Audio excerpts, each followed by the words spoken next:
本当？見えないでしょ？どこにいるのかな？見えないよ。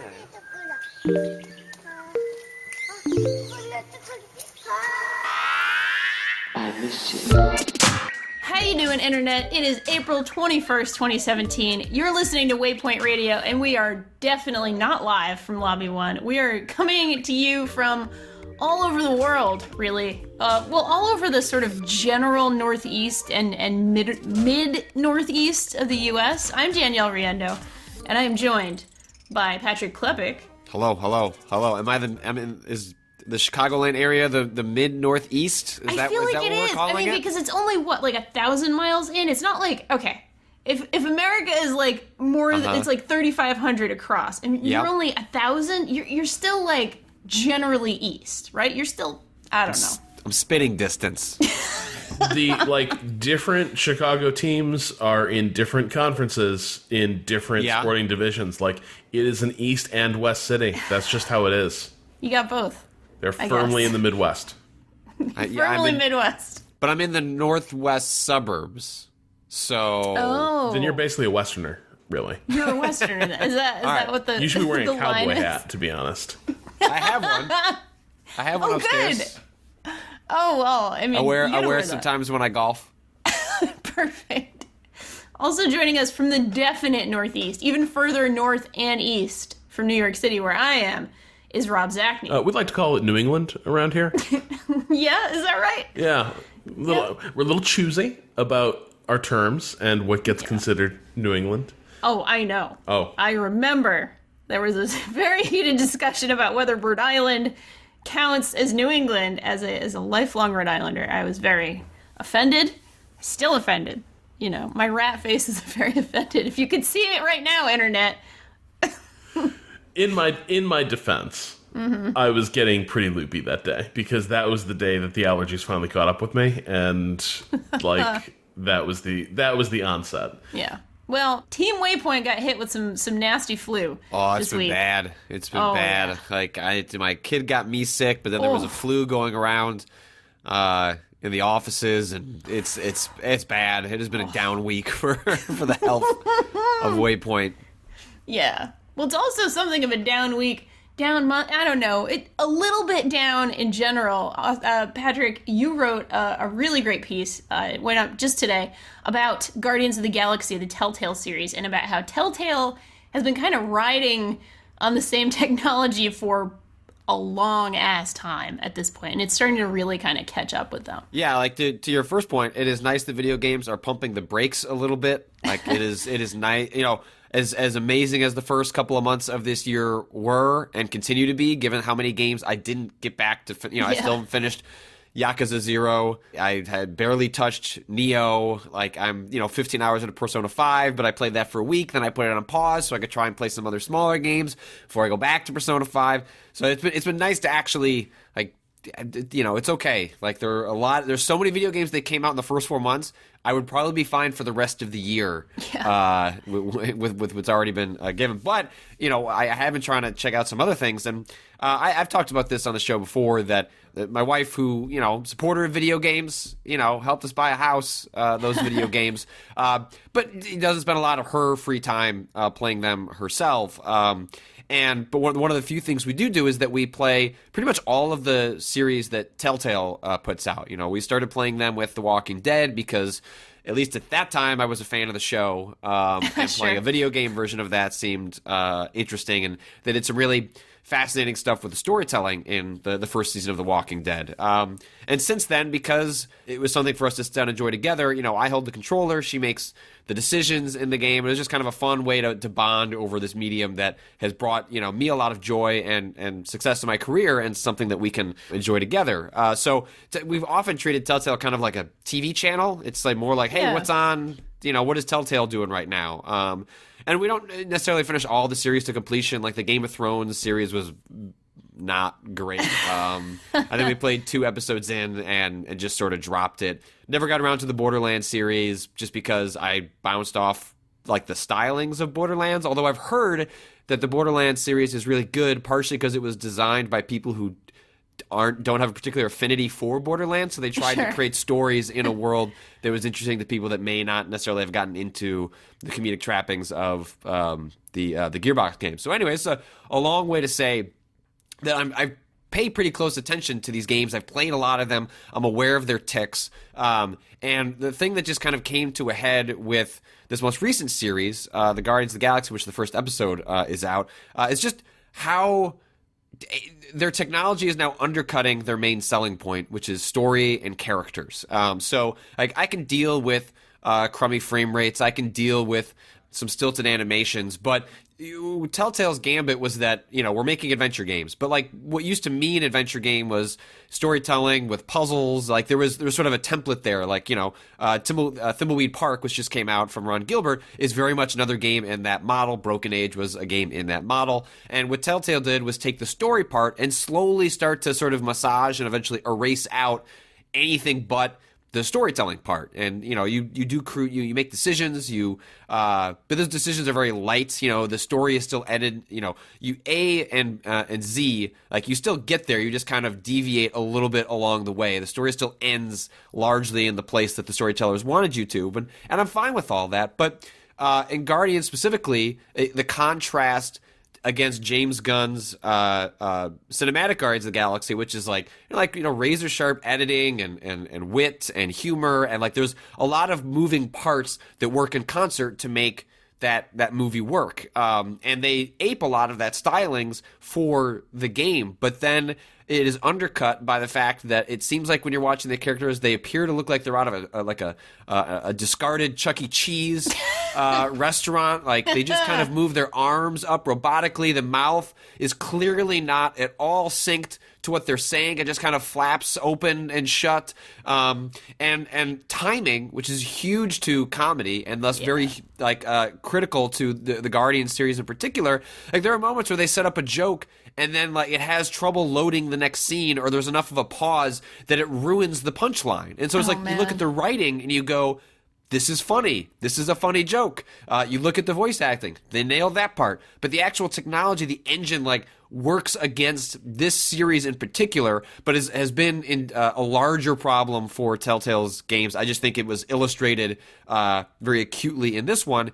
And it allowed me to sort of tell this story that I had heard a long time ago, that Telltale's engine famously internally is derided even by the folks that work on it because it is just not evolved and in the way that they would have liked alongside the company expanding and creating as many series as they are. And so the anecdote I use is that since The Walking Dead, around the time that Telltale kind of became sort of a blockbuster studio, at least in terms of the kinds of games they make, it didn't have a physics engine, and now it still doesn't have a physics engine. Now, granted, like in an adventure game, there's largely cutscene based. For the types of games they make, physics isn't the most important thing, but it's indicative of like a larger internal problem with the tool that they have to use, is that you just don't have a lot of tools that you can use. It limits experimentation. And this is largely because Telltale continues to use a proprietary engine.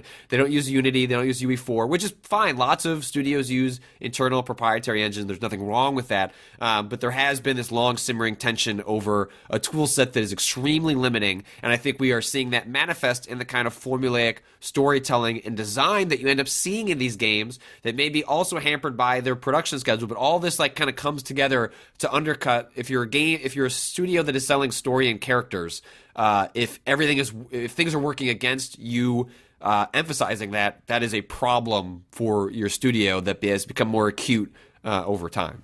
So Patrick, is this a fairly talky episode? Because I know a lot of Telltale first episodes are a little bit like stage setting and don't get into too much action. I'm curious, does this one follow that mold? Is it largely dialogue where you're seeing these issues? Yeah, especially because Guardians, as a premise, yes, the action is whatever, it's interesting, but the reason Guardians of the Galaxy, at least James Gunn's interpretation of it in the Marvel movies, is about these characters and the interactions these characters have. So that's what at least the first episode is very much about. There are sort of the brief action set pieces and exploratory stuff, but it is really a lot of talking with people. And so there's a scene I highlight, which is between Drax and Gamora and Star-Lord, in which they're having, kind of reminiscing on a battle they had with Thanos, and they're sort of like cheering to the fallen. And it's like, it's a comedic and also dramatic scene that is like deeply undercut by like the fact that these characters can't emote in a way that allows you to sort of get into the scene in the way that the writing and voice acting is trying to get you to do. So it's like, especially in this, the Guardians one, which is very character-based, as opposed to the last series they did, the Batman series, which I also generally liked. That one was like more action. Like there was character stuff. There's a lot happening with Bruce Wayne, but there was more of a balance. And at least in this one, like this is all about the characters and them interacting and speaking with each other. And so it's really frustrating to, this is the kind of thing that even my wife can notice. It's like she's not next, she doesn't play a ton of games. But if she can tell that like the animation is like kind of janky in this, like it says something that even she can pick up on that. Yeah. So I did play Batman, and for me, like the dialogue was a little off, but I actually found that easier to live with because it's like, maybe it's because I played enough like 90s FMV adventures growing up where it was like, like somebody would say something and then like everything be frozen for like 3 seconds. Yeah. The CD-ROM be like, like Tex Murphy games were all about like snappy comedic timing that had to wait on your CD-ROM like every single time. But Batman, so I played it on the PlayStation 4 earlier this year because it went on sale, and I was like, I like Batman. I like Telltale. Yeah. I'm sure this is going to be awesome.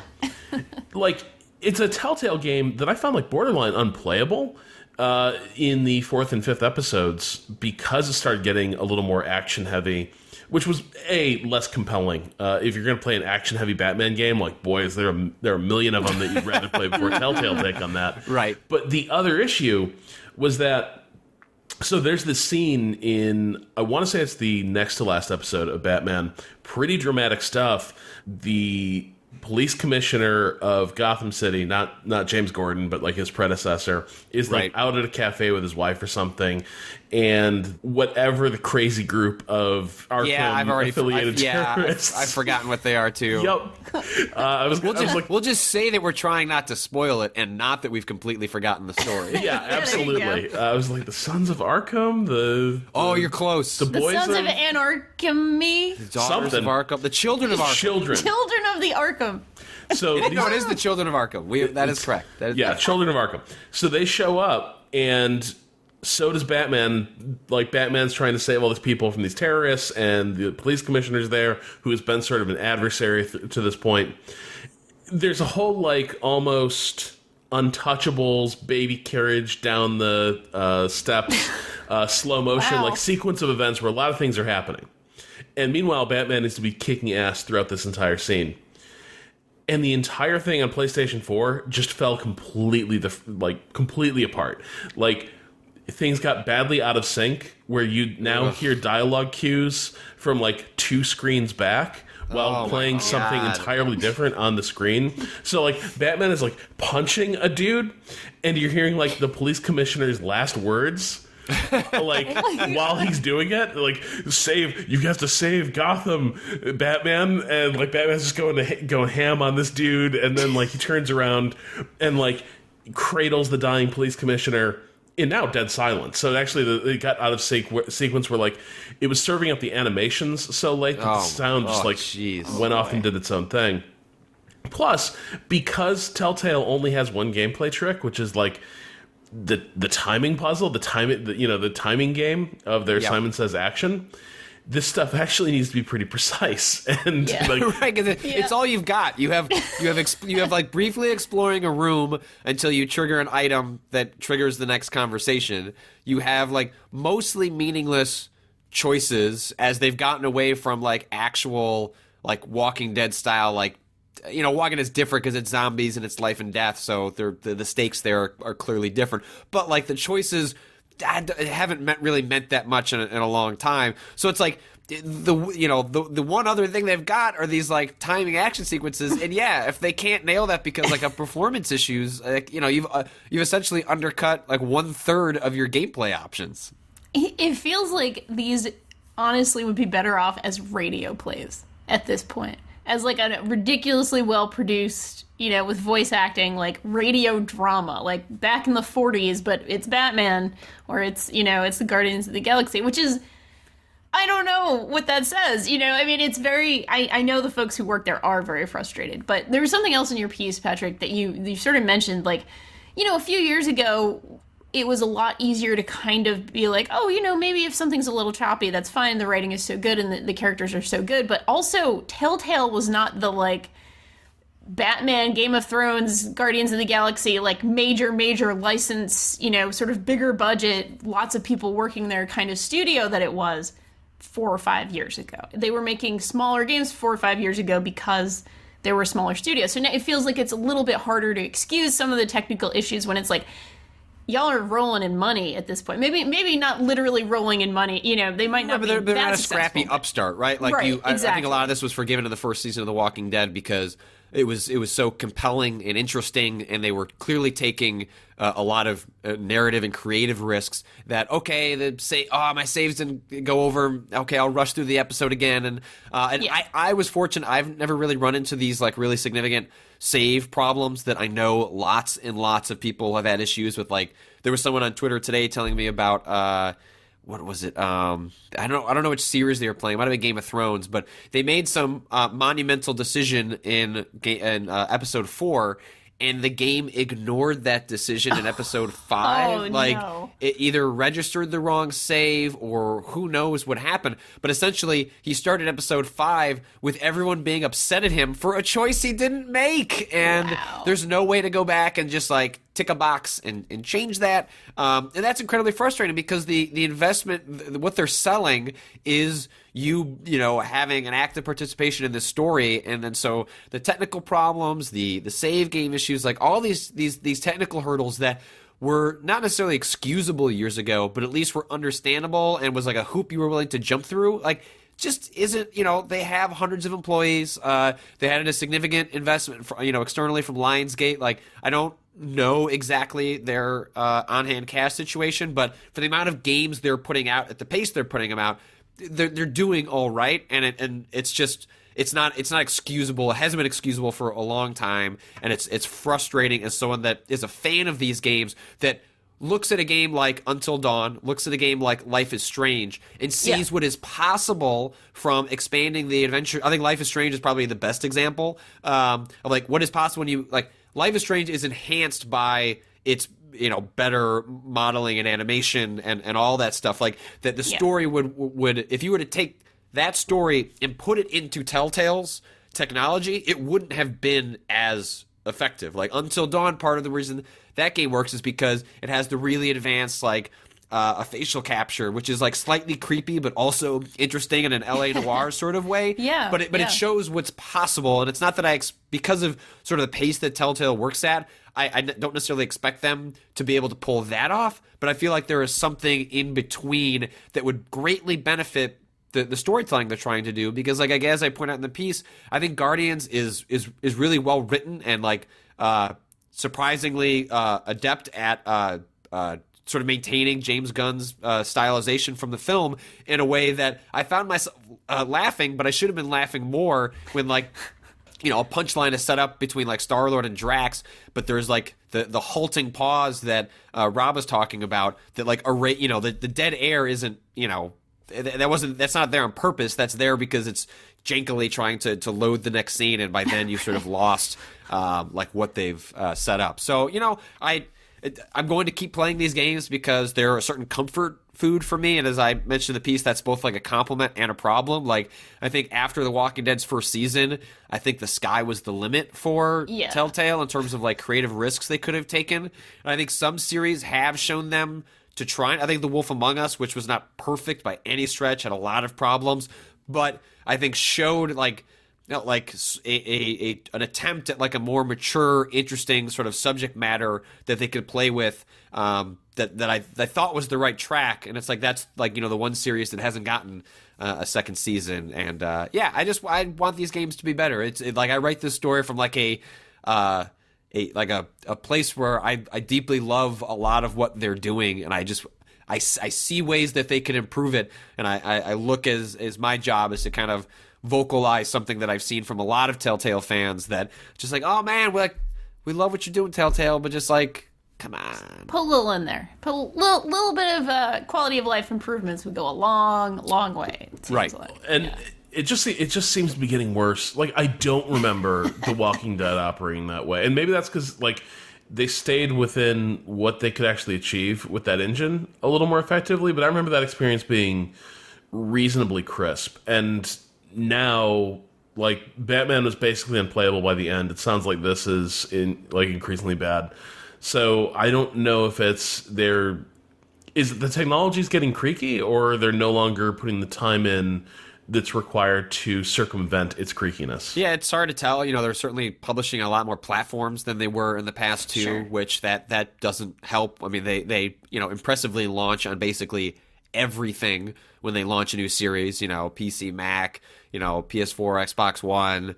They're on iOS and Android devices. I mean, when you're doing all of that, you're going to increase the possibility of issues, and by developing something that can adapt to that many platforms, you introduce the possibility of more issues. So it's tough for me. I've heard stories internally, but I can't paint a complete picture of what that is, and my story doesn't try to necessarily prescribe a solution, because I don't know what their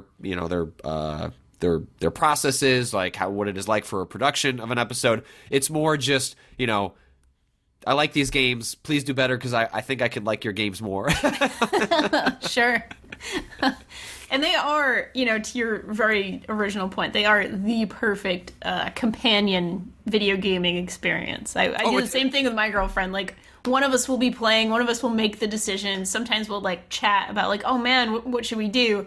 And, that's actually really fun. It's like a really fun collaborative. It's even better now, because they a couple of games ago, I'm not sure where it came in. I know it's in the last year and a half or so. They added this crowd play feature, which they often demonstrate when they're doing theater presentations of their games at festivals, so hundreds of people can weigh in on a decision. But for me, what it means is now, whereas my wife would communicate the decision and then I would input it on the controller, now she just literally inputs the decision through her phone, and it's cool. It's one step closer to her and I sort of bonding over the game. So it's that stuff is cool, but that's the stuff surrounding the game, as opposed to the stuff that is a little more inside. On the inside. Different game. So, Rob, I want to ask you something about sort of what you've been playing, but even better, a question came in that was such a Rob question. Mm-hmm. So I think we'll take an early dip into the question bucket, and we'll make it your thing that you're talking about too. See, this is me. I'm not Austin. I gotta cut corners. I'm not as good a host, but I'm trying to make it work. So, Rob, this one came in from Oscar, and Oscar writes, I'm currently fighting with myself to stay away from Europa Universalis 4 so I can go back to playing Witcher 3 and Bayonetta, or try that new Stellaris expansion. But what if I restarted my Austria run and was more proactive about preventing French and Ottoman expansions? 150 hours go by in which I've played and finished 8 other games or made some minor progress in The Witcher 3, and I resent all that time that feels unproductive in retrospect. I might have a problem. A problem is in caps. Do you have games like this where you feel like you'd rather be playing something else and yet you just keep coming back for reasons you can't explain? Obviously, this is a question for everybody, but it was framed around you, Rob. We had Witcher in there, we had Stellaris, we had Universa, whatever that name is. I always fuck it up. Europa Universalis. Europa Universalis. It's natural to feel that way because you only play full lifetime commitment video games, Oscar. That's my friend. That is, and that's me too. I've got a Witcher 3 save that I'm keen to return to. I think the last time it was fired up was sometime in mid 2016. I need to catch up on that.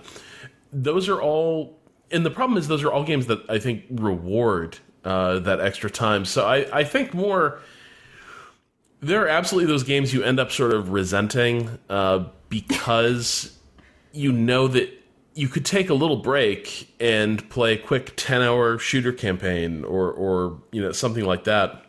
But there is no way around this. It's the opportunity cost. If you're gonna be serious about Europa Universalis, that's going to take the place. That's going to represent probably like 8 or 9 other games that you could have played that you didn't, and that's just the deal you made. I don't really like. Probably Dark Souls is a similar sort of game. Yeah. Like I'm certainly feeling that like with Persona. Like I said, like I played 15 hours of it one week and was like, okay, this game is a 80-hour commitment minimum.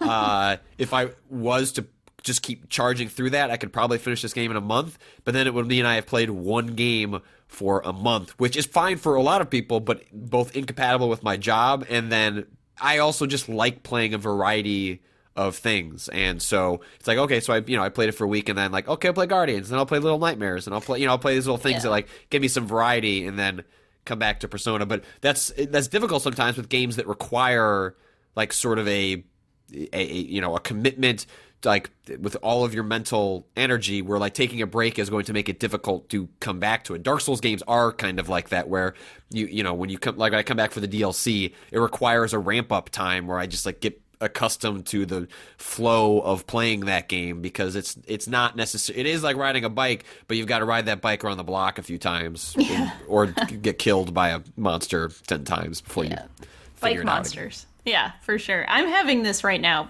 really, really, really badly with Zelda. I can't put it down. I'm like 120 hours into this game, and I still haven't even finished much of the main story quest. There's still a divine beast out there stomping around in my game. Which one? The camel. It's the fine. one in the desert. Yeah, in the desert. But I've got all the great fairies now, and I'm upgrading all my clothes to like the complete degree, and I'm finding every single little secret. I'm finding every little landscape feature that has a name. That's my new thing. Is like every single this mountain or this swamp or whatever, and it's starting to really get in the way. It was getting in the way a few weeks ago. Now it's really an issue. Like I'm playing full throttle. That game came out in the middle of March, or the beginning of March. March 3rd, I think. It was a 3-3, and I had it maybe a day before. I've been playing the Wii U version. That's what came in early. That Austin didn't take. No, I have no hard feelings or anything. Thanks for the shit version of the game, Austin. I mean, it's fine. It plays beautifully, but. I'm playing Full Throttle, also contributing to the adventure game discussion. And that game, the Full Throttle remaster, is beautiful and amazing, and it's maybe one of the best games of that era. I think it's kind of between that and Manny. Grim Fandango. Yes, Grim Fandango. I honestly feel like those two are maybe my favorite actual 90s adventure game, and playing this again. Well, I didn't play the whole thing previously. I wasn't actually a PC kid. I had been exposed to Full Throttle sort of later on, and at friends' houses and that sort of thing. But I love the atmosphere of that game. I love the sort of simplified interface of that game. There's like talk or hit or grab things. Like the verbs are somewhat the simplified. only things that Danielle needs to know. Talk, hit, that's me. grab. That's right. Only verbs that Danielle Rando has in her life and in her video games. Correct. You know me. You know how it is. So and it's awesome, and it has all this sort of like precursor Brutal Legend and Psychonaut stuff in it, which those are like my favorite games ever. So I'm all excited about it, and I'm loving it.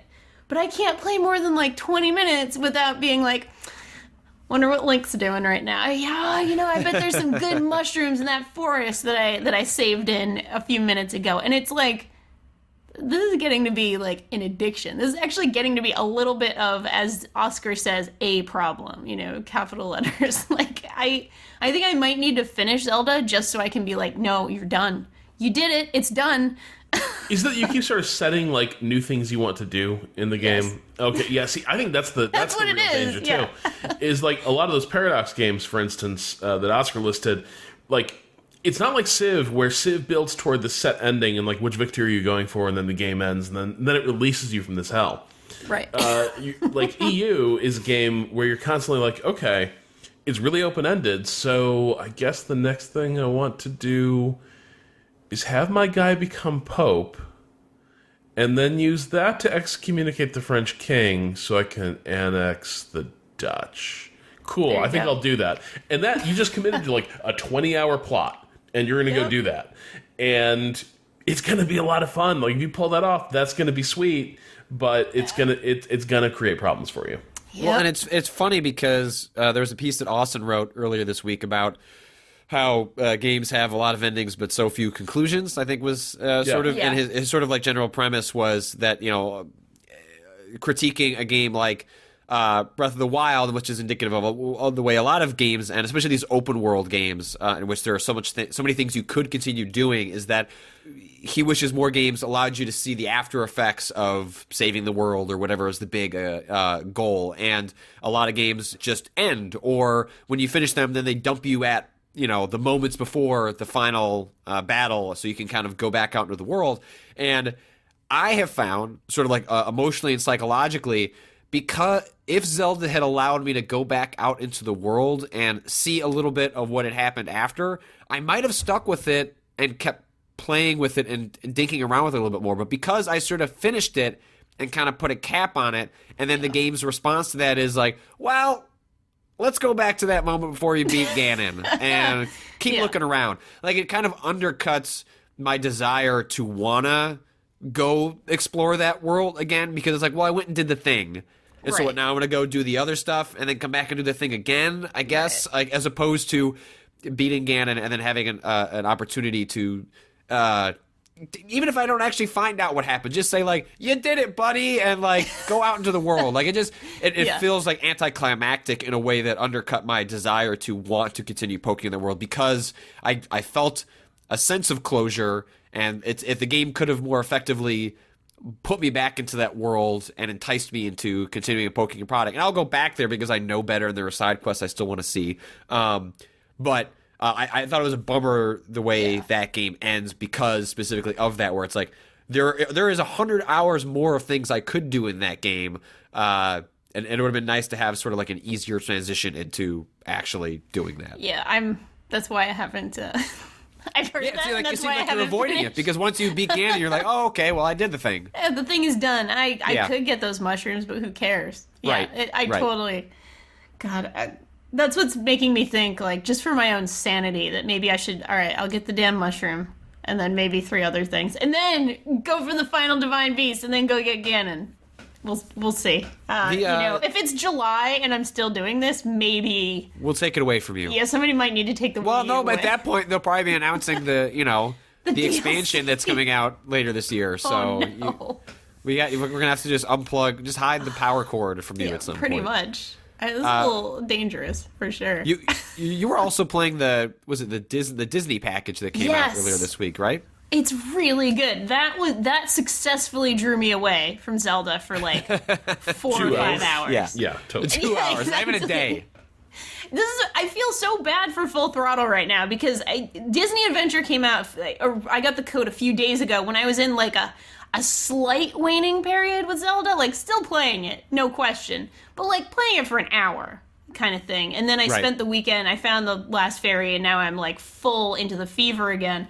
But yeah, Disney Afternoons, the Disney Afternoon collection is wonderful and great. It's 5 games from the 90s, or late 80s, early 90s, NES games that were those really, really good Capcom Disney games. They were all sort of based on the Disney Afternoon block. I don't know if we're all the same age, I think, or around the same age-ish. It was all about that Tailspin. All about that Tailspin. Tailspin, DuckTales, Chippendales Rescue Rangers, Darkwing Duck. Those are the games in this collection. It's DuckTales 1 and 2, Chippendales 1 and 2, Tailspin, and the Darkwing Duck game. They're all really good, and they hold up really well. I mean, DuckTales especially probably is the one that I played the most of as a little kid, and then just on muscle memory was able to just get through and find every secret again. And I haven't picked up that game since like 1990. Like it's been a long time. I somehow never played any of those games. That like I don't know why that was a weird blind spot. For maybe my local Family Video store did not stock those games for some reason, but I don't know. For some reason, even though I watched those shows and owned a NES, for some reason I didn't really play a lot of the Capcom Disney games. I missed out on a couple of them. I had never played the Tailspin game. I think I had only played like the Darkwing Duck game at a friend's house once or something. The DuckTales games I played a ton of and loved and had very fond memories of, but. Yeah, I mean, going back, it's always a little weird. You're always going to be like, okay, here we go. But they're actually beautiful and sound amazing, and they're really well constructed platformers. Like they were from the era where everything had a platformer. Like every cartoon mascot, everybody who was on a cereal box, everybody on a pizza box. Like Yo Noid was a game for the Domino's. It was, pizza yes, dude. I somehow played that game, but not Tailspin. But not the really great. These are probably because I loved Domino's. It was there. I mean, that game wasn't bad or anything. It was just sort of one of those middling, mascot platformer games. But for some reason, I think Capcom put a lot of their sort of like Bomberman, but much lighter. Like these games are not nearly as difficult. But Darkwing Duck is a little tougher than the others, but generally they're fairly accessible kind of versions of that. They're all platformers where at least the DuckTales games, you can kind of choose the world you're going into. You can go in at different orders. You get sort of items as you go. That kind of thing. But it's all like very colorful and very like child friendly, which I'm happy about now. Playing these games, being like, oh, okay, this isn't killing me. This isn't too difficult, basically. An adult with your childlike reflexes. Basically, with my sloppy, I'm just trying to play. Doesn't the game has some sort of unique rewind function, right? Yeah, that's was sort of my favorite part. Can you explain that, like how that works? Yeah, absolutely. It's just like in a Forza or a racing game. If you screw up, you can just hold the trigger as long as you like, and the screen literally just rewinds, with sound effects and music included. So basically, in like if you're in a tough boss fight, or if you're, you keep falling at a place or something, you just immediately hit the button, go back to where you're at a safe spot, and keep playing. It is a godsend for the games that you don't have muscle memory for, knowing every secret or every sort of cheap area or that sort of thing, and it makes them really, really enjoyable. Is there any sort of like limitations on that, or is it just at your discretion, sort of like an unlimited to continue cheat? Like just, hey man, unlimited quarters, basically is what it is, which I think is great. I'm sure there are some purists who are like, oh, you've ruined it because you're allowing me to cheat, but it's kind of like there's a reason nobody makes games like that anymore. Yeah, honestly, what's in front of you is like, well, either you just won't finish the game because you don't have the tolerance for a game like this or the time for a game like this anymore, or you essentially do the equivalent of having save states in an emulator and like actually get a chance to see what the game has to offer and get to the end credits. Like you can still play the game without it. It's fine. Yeah, you don't have to use it.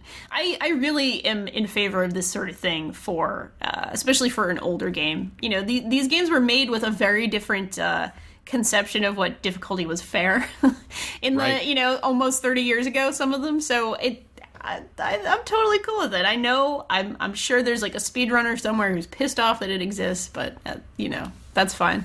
Go with God, speedrunner. Yeah, I think that's really smart, and it sounds like also that this game, which is developed by the same folks that worked on the last Mega Man collection with Capcom. Oh yeah, that's right. Folks like Frank Cifaldi, who's doing historian and archivist work in video games. I should look up his Patreon if you wanted to support it, because that would be the right thing to do for this as I talk. Yeah, that's okay. And another interesting thing, as you're finding it, is that it sort of came out on the same day as Full Throttle and another sort of remake. There was a really funny thing where the Monster Boy remake. Monster Boy. Yeah, Monster Boy and Wonder World. Wonder Boy and Monster World. Wonder Boy. Monster. Mike I think it's Diver. Wonder Mike Diver Boy. is super upset right now that we don't know the name of his Mega Drive platformer that was popular in Europe. But you're right. Like there was a 4 different games that came out that handled how to deal with nostalgia and modernizing a game in very different ways. Where the Disney Afternoon Collection is purist, but with some alterations that maybe make it easier to play. Whereas the Monster Boy and Wonder World game, was the same game, but they put a new aesthetic over it, and you can swap between it to see that the game is literally 1-to-1. And yes, the Video Game History Foundation, which you can find at patreon.com/gamehistory.org if you want to help him. He's doing a ton of great work trying to archive video game history in a way that video game creators and developers and publishers do a very poor job of. So it's really fantastic work that he's out there doing. And he partnered the studio he works at worked with Capcom on the Mega Man collection and then also on the Disney Afternoon collection. So like there's his like side work that he's doing in which he's like scanning magazines and dumping ROMs and things like that, but then also working with publishers to like essentially create better collections, that actually give a sense of history. I know that Danielle, you're a big fan of the Rare games, and it seems like Rare and Microsoft did a very good job of that with the collection they put out as well a little while ago. Yeah, that was pretty amazing. And like, holy shit, they made a lot of really good games for a period there, for sure. One other quick thing on the note of sort of history and archiving this history. This was maybe one of the only compilations where I got really excited about the sort of extras. It's not a massive amount of extras, but it's a lot of sort of concept art and showing how the artist drew these sprites. These are very, very beautiful sprites. This is generally pretty late NES era, so folks really kind of knew what they were doing art-wise and animation-wise. And sort of going from this really, really beautifully animated cartoons to a really beautifully animated 8-bit game that did, justice to these cartoons. I love sprite art. I love good pixel art, not just for nostalgia's sake, but I really like a good, beautiful, clean kind of pixel art piece, I guess. Piece, whatever. Games, media, whatever. Yeah, you're going to call it. And it's really cool to actually take a look at that. So it was one of the few like compilations where I actually dug into all that stuff and was like, oh, this is how they drew this robot dog from Rescue Rangers, things like that. It's fun for me to take a look at. So yeah, really, really nicely done compilation. And the only thing that's missing on there is the Little Mermaid game for the NES. Is also shockingly good and holds up better than you might think. But that wasn't in the Disney Afternoon block. I don't think that was ever a cartoon. But one day, I would love for that to be accessible and able to be played. Is that also a Capcom game? It is, yeah. Wow, geez. They did an amazing job on those games. It's pretty incredible. So I played a lot of the SNES ones, like the Mickey Mouse. The Aladdin and like specifically the Mickey Mouse platformers that Capcom worked on. Castle of Illusion and things like that. Yeah. Those were great too. Those were awesome. So Capcom did some pretty amazing work with the Disney properties back in the day. It's kind of crazy. I mean, I feel like we kind of look on that and say like, oh, licensed works can be very hit or miss, that sort of thing. But it was a very, very good era for them for that. I mean, they were definitely the exception to the rule. Like, that's the thing. Like, literally everything got a video game tie-in, and Don't talk shit about Yo Noid. It's not a bad game. It's not a bad game. It might be, but don't talk shit about it anyway. I feel like I went back to it way later on and was like, okay, this isn't bad. We'll see. Maybe next 72, maybe we'll play something like that. Yes, we'll beat Yo Noid. Yeah, we're gonna play Knack. That little 7-Up dude got his own video game too. That game was actually kind of good. I remember it being kind of good, but I also remember kind of being like, I am playing a game around a really like 6th-rate marketing mascot. Oh yeah, he's a red circle cool with legs. Spot. I think it was called Cool Spot, wasn't it? God, I don't know. And that was like later on, and not to go off on a huge tangent here, but that was like a little bit later on. That was a PlayStation 1 game, and I think it was like mid to late 90s actually. So it was already like the 6th-rate, marketing campaign. I think I played it on already SNES. Like a little late. So if it was also on PlayStation 1, it must have been like a squarely in the middle. 96, 95, like one of the... I'm trying to... Maybe I played the sequel. There was a Pepsi Man game. Like, there's a lot. There sure is. They were just ahead of their time. They didn't anticipate people would want to engage with brands as much as they do right now. I mean, you're not wrong. Like, you're not even a little bit wrong. Let's do one more quick question from the bucket and call it a day. This is a lighter, easier one, I think, a little bit. And this one comes from Colton F. Colton F. writes, how's it going, Waypointer crew? I was wondering what everyone's favorite small details are that they look for in games. For me, I always appreciate good reload animations in shooters. Beyond a reload animation just looking cool, I admire when the animations fit the theme of the game, like in Crysis 2. Every weapon had 3 different reload animations based on whether you're normal, armored, or stealth mode. Normal having standard shooter reloads, armored having exaggerated and slash slammy reloads, and stealth having really careful, quiet reloads. And they link to the Crysis 2 reload animation video. Which is really cool, by the way. Like, yeah, that's rad. He's like loading this like futuristic revolver 3 different ways, and it's actually really cool.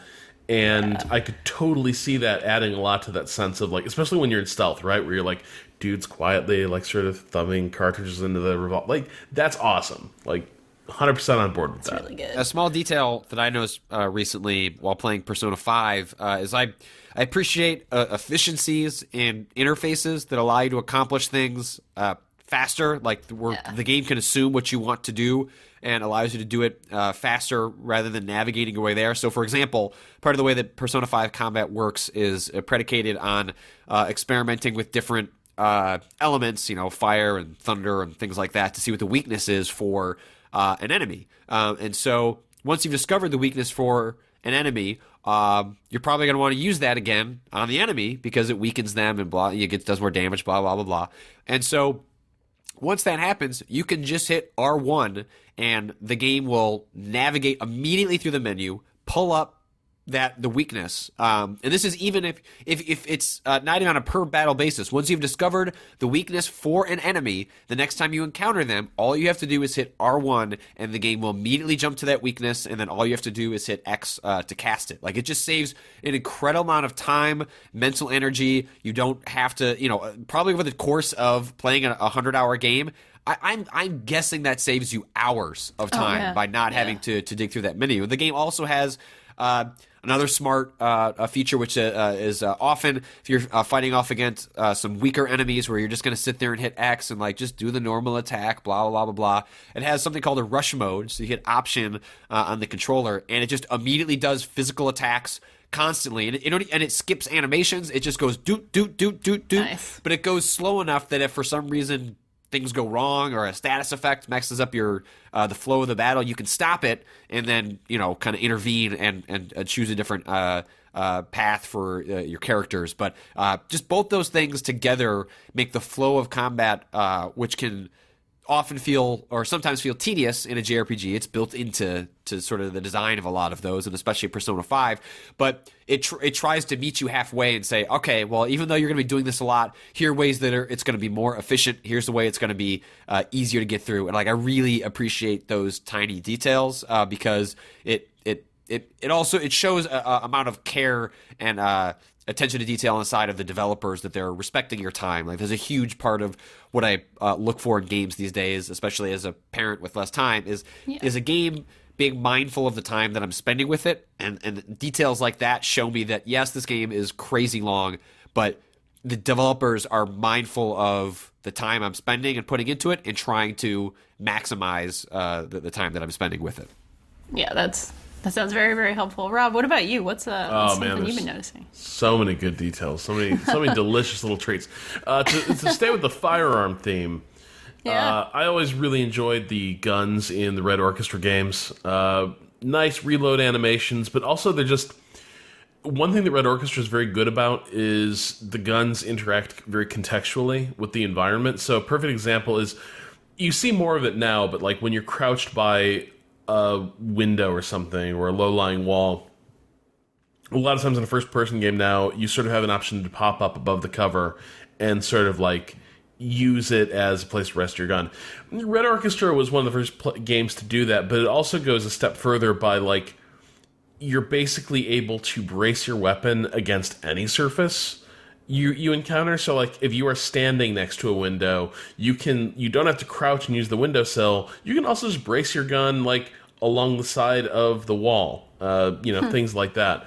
So it gives you the sense that like you're inhabiting this space, and because the name of that game is entirely like dealing with the fussiness and clunkiness of each weapon, it actually ends up adding a lot to the game. I always really loved like anything that sort of evokes a sense of you are there, right? And maybe that's one of the reasons I reacted to this in Red Orchestra, but in one of the things I really loved about the F1 games that Codemasters put out is that a lot of racing games, you just like go from the menu and you materialize on the track in a car, and you don't really have the sense of like you being in any kind of physical space. You're just like, you're a creature that exists within a car, or you exist in the menus.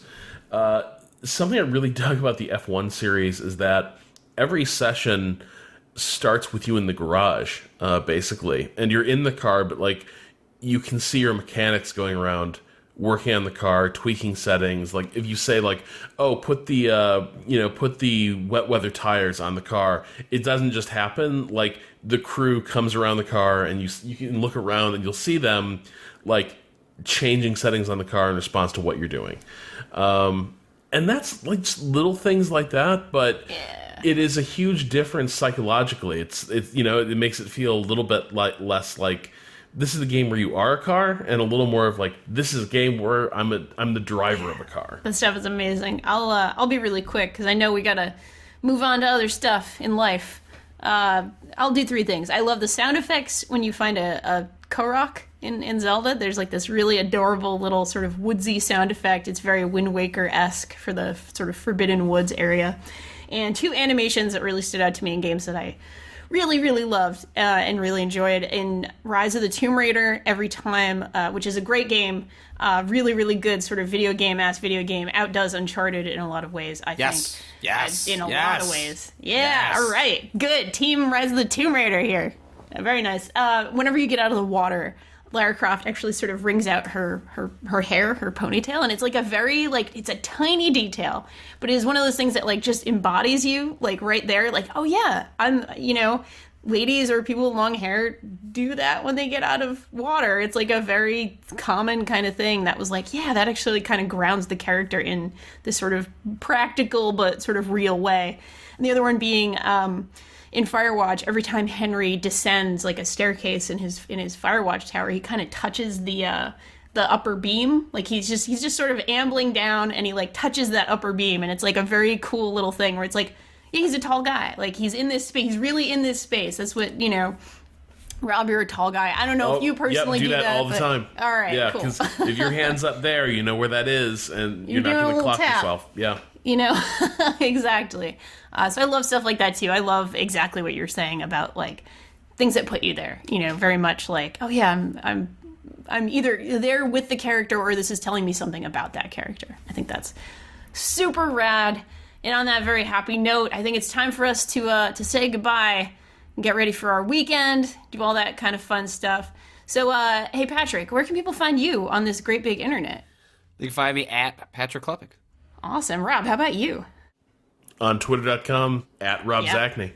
Oh, beautiful. You guys both have really good names for that. I guess mine's pretty close to that, too. I'm Danielle R.I. on Twitter. And you can always find us at Waypoint and at Waypoint Vice on Facebook. You can find all the amazing stuff that we do. Well, some of it's amazing. I like to think it's pretty amazing. We have a good website, right? We make some good stuff on our website. On Bazinga. On bazinga.zone. Yes, you can go to bazinga.zone, new.donk.city. What are some of the other real good ones? I know there's like anime.bad. Anime.bad. Is that real? I'm not sure that's one of them. Nope. Someone should make that happen. Oh my god. Good. Well, you can find all of those beautiful things not at anime.bad. And shout outs, of course, to our producer, Tim Barnes. Shout outs to Bowen, who lets us use his track Miss You off of the EP Pale Machine. You can go to waypoint.zone/Bowen. Thank you, everyone, for spending your time with us on Waypoint Radio. I will leave you with this. Be good, or be good at it. And play Donkey Kong Country Tropical Freeze if the chance ever presents itself. I mean, yeah.